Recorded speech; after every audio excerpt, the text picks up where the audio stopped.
नमस्कार, मैं हूं आपके साथ गौरव राजेंद्र। बुलेटिन की शुरुआत करते हैं। उत्तर प्रदेश के व्यापारी के समस्याओं को लेकर आज उत्तर प्रदेश के राज्य मंत्री नटवर गोयल ने मुख्यमंत्री योगी आदित्यनाथ से मुलाकात की। इस संदर्भ में उत्तर प्रदेश के व्यापारी को लेकर उनकी समस्याओं को सीएम योगी के सामने रखा। वहीं सीएम योगी ने इस समस्या पर तुरंत कार्रवाई करने के निर्देश दिए।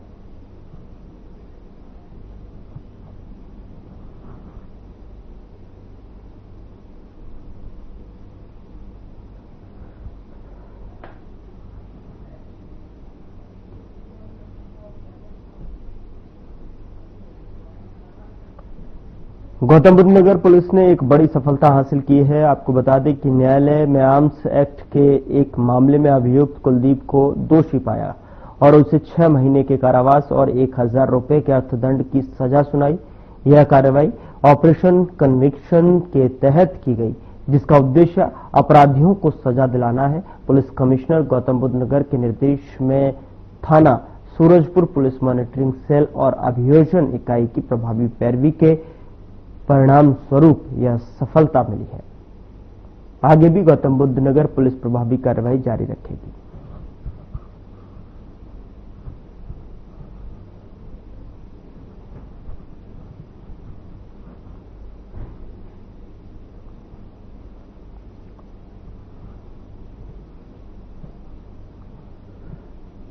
उत्तर प्रदेश में पहली बार दुधवा नेशनल पार्क के मोहम्मदी रेंज को मानसून सीजन में भी पर्यटकों के लिए खोला जा रहा है। अब तक इस मौसम में देश के अधिकांश टाइगर रिजर्व और नेशनल पार्क बंद रहते थे और Uttar Pradesh eco tourism development board की इस नई पहल का मकसद पर्यटकों को वर्षा ऋतु में जंगल की अनदेखी और अद्भुत खूबसूरती से रूबरू कराना है। इससे मानसून सीजन में भी स्थानीय समुदायों और व्यवसायों को आय का नया जरिया मिलेगा। इसकी जानकारी दी हमारे संवाददाता अंजलि जोशी ने। में पहली बार मानसून सीजन में दुधवा नेशनल पार्क के मोहम्मदी रेंज को खोला जाएगा। जी हां, ये खुद जानकारी पर्यटक मंत्री जयवीर सिंह जी ने दी है। पर्यटक मंत्री जयवीर सिंह जी ने कहा है कि मानसून सीजन में मोहम्मदी रेंज की एक अलग ही खूबसूरती होती है। चारों तरफ हरियाली नजर आती है, पेड़ पौधे फूल पत्ते चारों तरफ सब खिलकर नजर आते हैं। इस तरह के अद्भुत नजारे को, इतनी अद्भुत खूबसूरती को पर्यटकों से दूर नहीं किया जाना चाहिए। पर्यटक जो भी हमारे उत्तर प्रदेश में आते हैं वो मोहम्मदी रेंज की इस खूबसूरती से रूबरू हो सके, इसलिए उन्होंने तय किया कि इस मानसून सीजन में मोहम्मदी रेंज को बंद नहीं किया जाएगा, बल्कि उसकी खूबसूरती से पर्यटकों को रूबरू कराया जाएगा। वहीं आपको बता दें कि इको डेवलपमेंट बोर्ड की जो ये पहल है, उनका ये मानना है कि हर साल हर बार क्या होता है कि जब भी मानसून सीजन आता है तो हम लोग जो है नेशनल पार्क या कई तरह के पार्क सब बंद करके रख देते हैं, पर इस बार प्रकृति की खूबसूरती को छुपाया नहीं जाएगा, बल्कि लोगों को, जो आने वाले पर्यटक है, उनसे रूबरू करवाया जाएगा।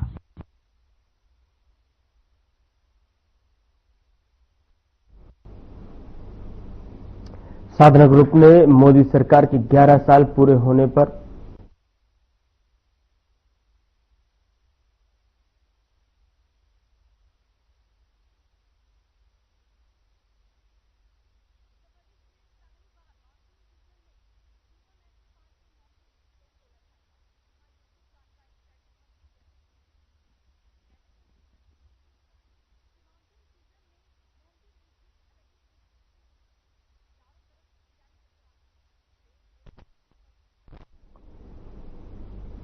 उधर साधना ग्रुप ने मोदी सरकार के 11 साल पूरे होने पर लखनऊ स्थित ताज होटल में कार्यक्रम का आयोजन किया और जिसमें यूपी सरकार के पर्यटन एवं संस्कृति विभाग के प्रमुख और यूपी पर्यटन के महानिदेशक मुकेश कुमार मेश्राम ने शिरकत की। इस मौके पर मुकेश कुमार मेश्राम ने क्या कहा, आपको सुनाते हैं। तो शक्तिपीठ सर्किट हमारे यहाँ है। विंध्यवासिनी धाम का बहुत ही अच्छी तरीके से पूरा संवरण किया गया है, विकास किया गया है और अब जितने भी श्रद्धालु वहां जाते हैं वो उसका अनुभव प्राप्त कर रहे हैं। अब हम लोग जो है ललिता देवी जो शक्तिपीठ है, देवी पाटन शक्तिपीठ है, शाकुंभरी शक्तिपीठ है, इस तरीके के अन्य शक्तिपीठों का भी विकास पर्यटन की दृष्टि से कर रहे हैं, वहां पे पर्यटकों के लिए सुविधाएं स्थापित कर रहे हैं। तो ये जो 11 वर्षों में जो कार्य हुए हैं, ऐसा प्रतीत होता है कि इससे पूर्व ये सारे स्थल उपेक्षित से थे पर्यटकों की आवाजाही की दृष्टि से अगर देखें तो बहुत कम लोग यहां आते थे। 2017 से लेकर के अब तक के जो पर्यटकों की आमद में वृद्धि हुई है वह अप्रत्याशित है। जो उम्मीद भी नहीं कर सकते थे, इतने पर्यटक आने लगे। 65 करोड़ का आंकड़ा पार कर गया, जो 10-12 करोड़ तक रहता था। और लोगों को अचंभित होकर कहना पड़ रहा है कि गोवा से अधिक लोग अयोध्या आते हैं, वाराणसी आते हैं। अकेले जितने देश दुनिया के लोग वहां जाते हैं उससे कई गुना हमारे इन स्थलों पर आ रहे हैं।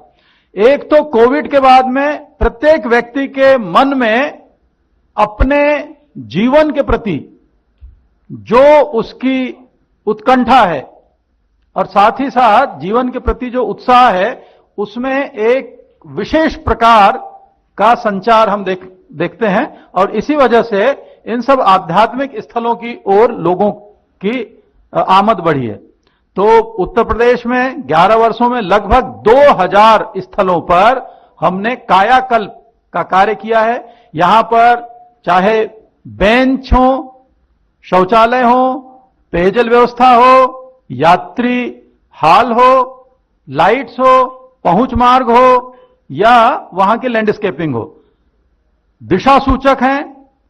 वहां पर लाइट्स के साथ ही साथ जो बहुत सारे संकेतक हैं वो सब कुछ प्रस्तुत किया गया है। तो अब आप समझ सकते हैं कि देश और दुनिया के पर्यटकों का मोह अचानक उत्तर प्रदेश की ओर यूं ही नहीं बढ़ा है, बल्कि यह 11 वर्षों की तपस्या कार्यों का परिणाम है कि इस प्रदेश में अब पर्यटन को न केवल प्रदेश के लोग गांव-गांव तक जानने लगे हैं, बल्कि दुनिया के विभिन्न देशों के लोग भी जानने लगे हैं।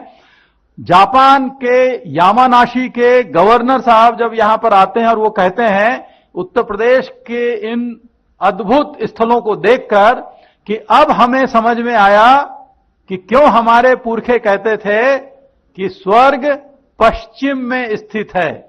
वो यही जगह है उत्तर प्रदेश जिसे वो स्वर्ग के रूप में परिकल्पना करते रहे। यहां अभी गंगा मेकोंग इनिशिएटिव के नाम पर म्यांमार, थाईलैंड, कंबोडिया, लाओपीडियार, वियतनाम 5 देशों के 50 उसमें मॉन्क्स थे, उसमें टूर ट्रेवल ऑपरेटर्स थे, लेखक थे, सोशल इन्फ्लुएंसर्स थे। जब वो आए तो यहां पर उनके स्वागत का और यहां के जितने भी ये स्थल हैं, इन आध्यात्मिक स्थलों को देख करके गदगद हो गए। जैसे उनके आंखों में एक अश्रुधारा प्रवाहित हो रही हो। वो मानने लगे कि ये हमारे पुरखों का, आप तो हमारे पुरखे हैं, पूर्वज है, क्योंकि यहां से उन्होंने आध्यात्म का ज्ञान सीखा। गौतम बुद्ध के जो बुद्धत्व का ज्ञान है इन सब देशों में जो गया, इसलिए गंगा मेकोंग, वो मेकोंग भी उसी तरीके से पवित्र नदी के तौर पर मानते हैं। तो यह श्रद्धा प्रकट हुई है उत्तर प्रदेश के प्रति पूरे दुनिया के लोगों में। तो मैं इस कार्यक्रम के लिए बधाई देता हूं। अच्छा, जल्दी जल्दी चल सकते हो तो चलो। ये ट्रायंगल है जिसे हम त्रिकोण कहते हैं, आध्यात्मिक ट्रायंगल। काशी, प्रयागराज, अयोध्या, सबको पता है बहुत तेजी से विकसित हो रहा है। यहां की सड़कें, यहां की सुविधाएं। अगला, ये अयोध्या के बारे में है, क्या क्या वहां पर टूरिस्ट की आमद हो रही है। 13 करोड़ अकेले थोड़े ही महीनों में, सितंबर 24 तक। अब तो बढ़ते बढ़ते हमारे यहां पे पूरा का पूरा 2030 तक हमें मान रहे हैं कि ये संख्या बढ़ती जाएगी और उसके बाद में भारी संख्या में लोग आएंगे। और वहां पर कौन सी स्थल है, कनेक्टिविटी बड़ी अच्छी हो गई है। आगे, ये वहां पर क्या क्या मिलते हैं, केवल वहां पर देखने के लिए नहीं है, वहां खान पान के लिए बड़ी अच्छी चीजें हैं। मतलब आप प्राचीन तौर पर उस सबको रसास्वादन कर सकते हैं। आगे, वहां रामायण क्रूज संचालित है। ये हॉस्पिटलिटी में बहुत सारी चीजें बन रही है। आगे, ये वाराणसी में देखेंगे, वाराणसी में तो शाम को गंगा आरती का दृश्य अद्भुत होता है। जिन्होंने नहीं देखा है वो स्वयं बहुत कुछ मिस कर रहे हैं, कुछ सूनापन है उनके। उधर साधना ग्रुप की तरफ से मोदी सरकार के 11 साल पूरे होने पर लखनऊ के ताज होटल में कार्यक्रम का आयोजन किया गया और इस मौके पर व्यवसायिक गौरव पटाकासा ने भी जो है मोदी सरकार के कार्यकाल पर बात रखी। उन्होंने क्या कुछ कहा आपको सुनाते हैं। आपने बात क्योंकि 11 साल की हो रही है और मुझे लगता है एज एन इंटेलेक्चुअल और एज एन एंटरप्रेन्योर और एज एन सोशलाइट और आप खास तौर से मैं देखता हूं कि आप काफी एक्टिवली पार्टिसिपेट करते हैं डेवलपमेंट के प्रोग्राम्स में भी और जो कमियां होती है प्रदेश के और सरकार के हित में और अहित में आप उसमें भी पार्टिसिपेशन करते हैं। मैं 11 साल बेमिसाल के ऊपर आपकी मैं चाहूंगा राय और कृपया संक्षिप्त में आप अपनी बात को रखें please. Respected ma'am, respected elders, respected people from the government, it's an honor that we are seeing an India which starts leading from the front. From strategic restraints to strategic retaliation is today's mantra. I think this is unheard. सुनने को नहीं मिला कि आज की तारीख में the world diaspora is with us. From Operation Balakot to Operation Sindoor, salute to the armed forces, salute to the leadership of our country that today we feel secured. This is a big change. From, I repeat again, from strategic restraints to strategic retaliation is the mantra of New India.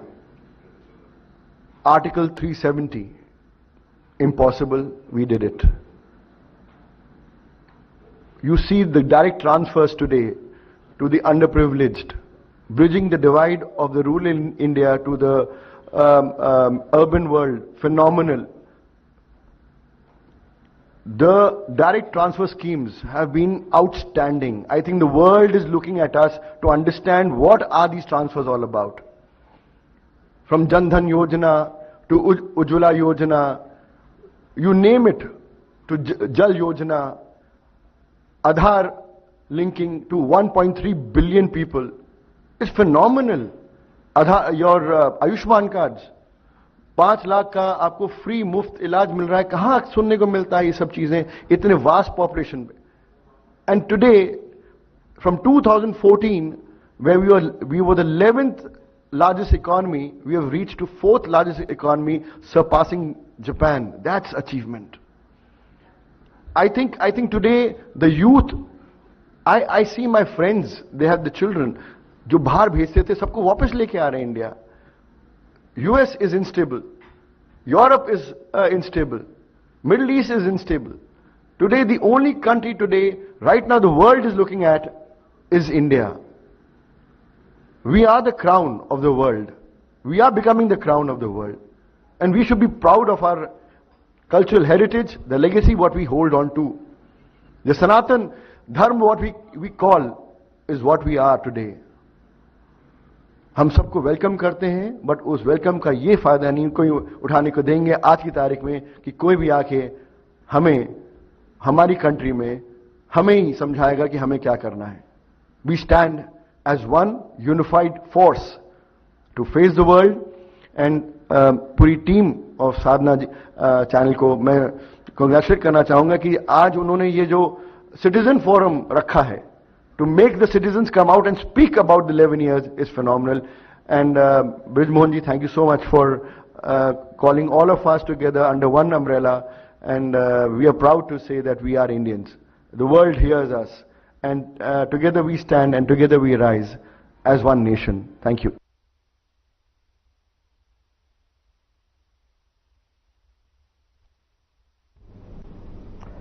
उधर साधना समूह के द्वारा मोदी सरकार के 11 साल पूरे होने पर ताज होटल लखनऊ में कार्यक्रम का आयोजन किया गया। बता दें आपको कि भजन गायक ओंकार शंखधर से साधना समूह ने बातचीत की और इस दौरान उन्होंने क्या कुछ कहा आपको सुनाते हैं। आज के इस प्रोग्राम में हमारे साथ ओंकार शंखधर जी मौजूद हैं। ये एक बहुत ही धार्मिक आदमी हैं। इनका व्यक्तित्व धर्म और धार्मिक और आत्म भगवान के ऊपर विश्वास, ये कहीं ना कहीं हमें ये विचार और ये सोच जानने के लिए मजबूर करता है कि हमारा सनातन धर्म जो जिसके हम मूल रूप से हम पैदा हुए हैं, जिसके नाम से, उस चीज को याद दिलाता है कि सनातन धर्म हमारे लिए कितना जरूरी है। जिस वजह हम जब 11 साल विकास के बारे में बात करते हैं, उन 11 सालों में हम अपने धर्म, हम अपने स्पिरिचुअलिटी, हमारे एक स्पिरिचुअल पाथ को हम नहीं भूल सकते। ये हमें मोदी जी ने याद दिलाया। और जब उनका सबसे बड़ा अचीवमेंट हमारे इन कुछ सालों में जो रहा है वो है श्री राम मंदिर, जो एक बहुत बड़ा अचीवमेंट था। आज आप हमारे साथ बैठे हैं तो मैं सबसे पहले इसी के बारे में आपसे बात करना चाहूंगी। अयोध्या में जो इतना बड़ा हमारी सरकार ने एक इतना बड़ा अचीवमेंट लिया, इस पे आपका क्या दृष्टिकोण रहा? नमस्कार मैडम, मैं ब्रजमोहन जी और आप तनुश्री जी का बहुत बहुत स्वागत, धन्यवाद आप लोगों को कि मुझे आपने इस चैनल में आमंत्रित किया। मोदी जी के बारे में तो बस यही है कि 11 साल बेमिसाल, आपने नाम भी उनको ऐसा दे दिया। तो मैं यही कहना चाहूंगा कि मोदी जी, जैसे पहले कहा जाता था कि भारत सोने की चिड़िया, अभी भी मैं सुन रहा था तो भी यही चिड़िया कहा गया। तो पहले चिड़िया था, तो चिड़िया जब तक था तब तक खूब लूटा लोगों ने, खूब लूटा, अंग्रेजों ने खूब लूटा, सबने खूब लूटा, जो क्योंकि सोने की चिड़िया थी वो। अब मोदी जी ने इसको बना दिया सोने का शेर। तो अब सोने का शेर जो है, इसके सामने आकर के कोई लूट के दिखाए, चिड़िया को तो लूट सकता है कोई भी, शेर को कोई नहीं लूट सकता। तो शेर के सामने आने के लिए शेर ही बनना पड़ेगा। तो शेर ऐसा कोई है नहीं जो मोदी जी के सामने टिक सके।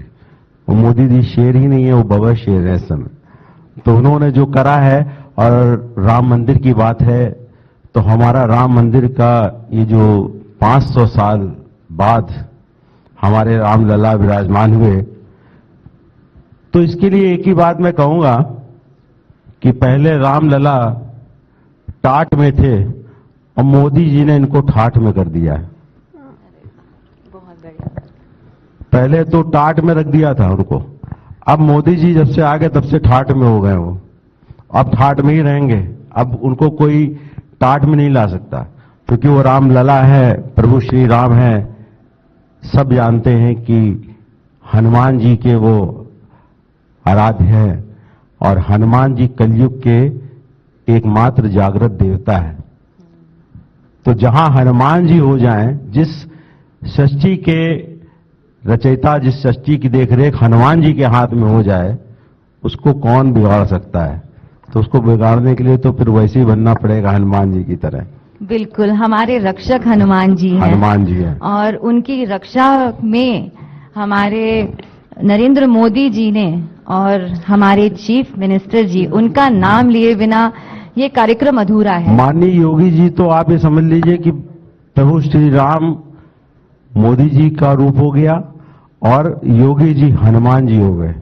बहुत सही बात बोली। तो हनुमान जी तो बिना काम कैसे चलना है कि दुनिया चले ना श्री राम के बिना और राम जी चले ना हनुमान के बिना। तो योगी जी बिना मोदी जी के अधूरे और मोदी जी बिना योगी जी के अधूरे। साधना समूह के द्वारा मोदी सरकार के 11 साल पूरे होने पर ताज होटल लखनऊ में कार्यक्रम का आयोजन किया गया। रमेश सिंह से हमारे साधना समूह ने बातचीत की है। इस दौरान उन्होंने क्या कुछ कहा, आप भी सुनिए। मैं रमेश सिंह, राजा भदौरिया जी, ये बीजेपी के नेता हैं, इनका स्वागत करना चाहती हूं। आज के इस कार्यक्रम में आपका स्वागत है। आज हम 11 साल विकास के मना रहे हैं। ये बहुत बड़ा पर्व है हमारे भारत के लिए, क्योंकि इन 11 सालों में हमने ऐसी ऐतिहासिक डेवलपमेंट्स देखी है जो हम कहीं ना कहीं जिसका इंतजार कर रहे थे। और आज की तारीख में बीजेपी एक ऐसा बड़ा पार्टी बन के उभर के आया है जिसने अपना कहीं ना कहीं एक डंका बजाया है। तो आज मैं आपका स्वागत करना चाहूंगी। जी बहुत बहुत धन्यवाद। और मैं साधना न्यूज और साधना चैनल को बहुत बहुत धन्यवाद और बधाई देता हूं इस कार्यक्रम को करने के लिए। और भाजपा की जो बात आप कर रही हैं कि लोगों तक पहुंचने की बात, तो भाजपा अंत्योदय की सोच के साथ ही शुरू हुई थी और उसी पर लगातार कार्य कर रही है। और हमारे नेता मोदी जी, वो चूंकि बहुत नीचे से जुड़ के रहे हैं हमेशा से, कोई बहुत बड़े उससे संस्थान से कहीं आए नहीं है वो, और जनता को जोड़ के चलना उनकी हॉबी है, उनकी आदत है। तो वो एक एक दर्द और एक एक चीज को पहचानते हैं। तो जो जिस चीज को फील किया है या जिस चीज से गुजरा है, वो सबसे अच्छा उस चीज का इलाज कर सकता है या उसके लिए सोच सकता है। तो शायद इसीलिए बिल्कुल आपने सही बात बोली है कि ये जमीन से जुड़े हुए हमारे जो नेता है, जिन्होंने हमारा नेतृत्व किया है, उनके नेतृत्व में आप काम कर रहे हैं। इन 11 सालों में आपने बहुत डेवलपमेंट्स देखे हैं। आप खुद एक नेता है, तो मैं पूछना चाहूंगी कि आपके नजरिए में अभी जो इन 11 सालों में कुछ आपने भी बहुत सारे काम कराए हैं, तो मैं उनके बारे में पूछना चाहूंगी कि आप जनता को बताइए।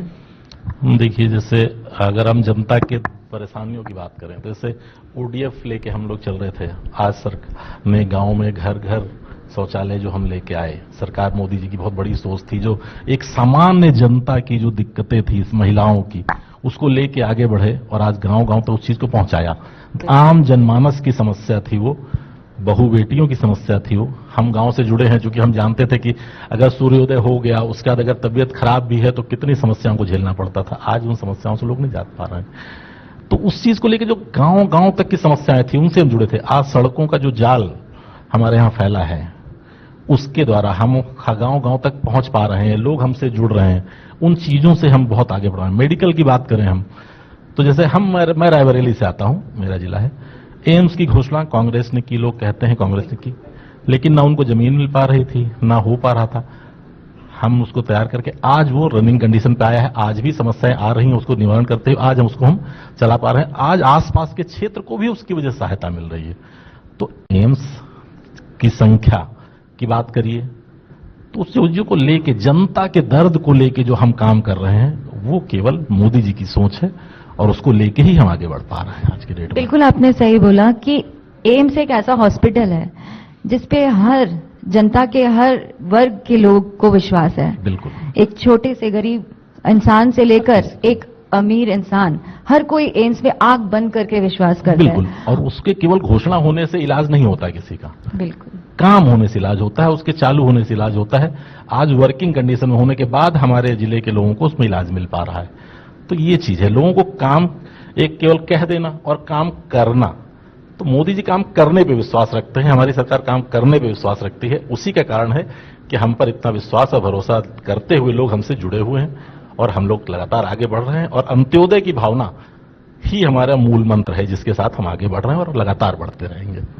बहुत अच्छी बात बोली आपने, और ये विकास रुकना नहीं चाहिए।